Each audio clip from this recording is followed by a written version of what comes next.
Okay, hari ni kita nak belajar macam mana nak buat static web page menggunakan WordPress. Jadi saya dah buat satu clean WordPress setup dalam local saya menggunakan XAMPP ataupun Linux, Apache dan MySQL.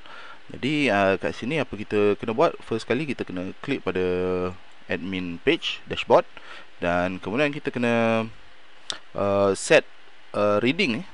Klik pada setting dan kemudian klik pada reading.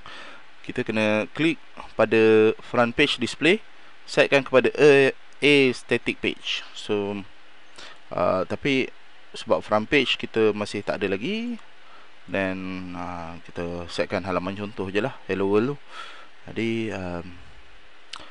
kita save, dan bila kita visit site kita nampak halaman contoh lah.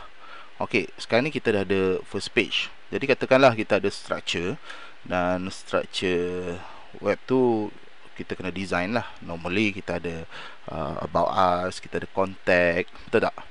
Jadi kita kena buat semua tu. Jadi main page pun saya nak buat baru. Jadi saya klik pada all page dulu. Jadi kita cuma ada satu halaman contoh ni. Kita boleh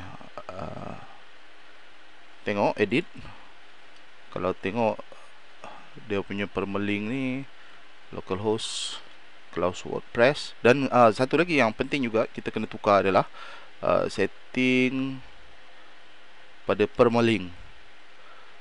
Kalau boleh jangan buat macam ni, day and name ni jangan kita buat link localhost cloud WordPress 2016 01 22 sample post ni, tak guna. Kita klik je kat sini, post name cloud WordPress sample post. Jadi kita akan terus dapat nama dia, dan ini lagi efektif untuk SEO. So save change, dan kemudian kita klik balik pada all page, edit. So ini adalah page kita. Saya nak buat page yang pertama. Kita akan set kepada about us dulu. Okey. Contohnya kita mempunyai syarikat menjual kopi 565, merupakan syarikat pengeluar kopi terbesar dunia yang bermula dari sejarah yang panjang. Alright, katakanlah ni cerita je lah, bla bla bla bla bla kan. So whatever it is. Okay, publish. Sekarang ni kalau kita tengok all pages, kita dah ada about us, kita dah ada halaman contoh. Jadi kita dah ada home, kita dah ada about us. Home adalah kita punya domain lah, katakanlah copy565.com. Home adalah copy565.com.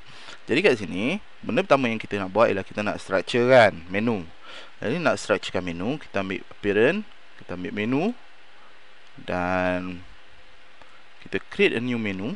Katakan untuk menu header. Jadi ini menu dekat header. Okey, create menu. Jadi about us tu dekat atas sekali, add to menu. Dan kemudian kita nak tambah home. Jadi home, kita ambil custom link. Home adalah copy565.com. Tapi oleh kerana kita tak ada domain tu, saya punya page ni adalah localhost kedai kelas WordPress. Jadi ini adalah link untuk page ni. Okey, jadi kita dah ada ni.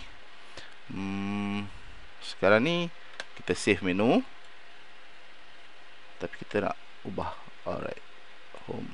Kita boleh gerak tengok macam ni. Oh, okey, tapi kita tak nak buat macam tu.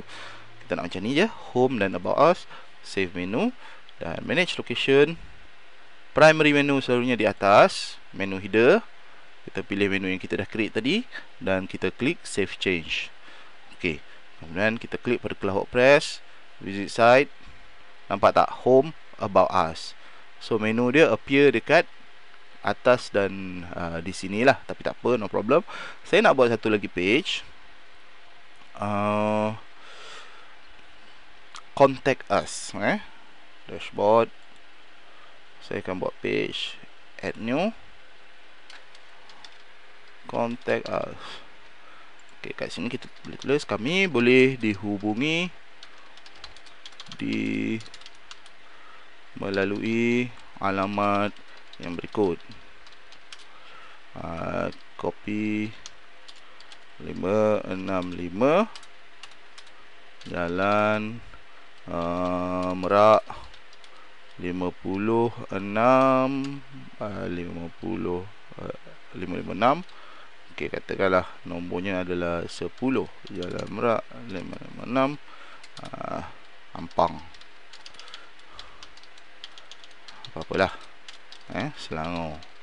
Nombor telefon 0103 45678910. Okey, so kita save, publish, dan kita dari contact us, kita klik kat appearance lagi, klik pada menu, dan kemudian kita ambil contact us ni, add to menu. So kita dah ada home, contact us, about us. Kita save, dan bila kita klik pada visit site, kita nampak home, contact us, about us.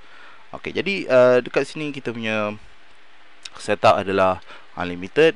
Lepas kita dah setup kita punya structure untuk static website, kita bolehlah isi dengan dokumen-dokumen yang penting ataupun maklumat-maklumat yang penting untuk website kita. Terima kasih.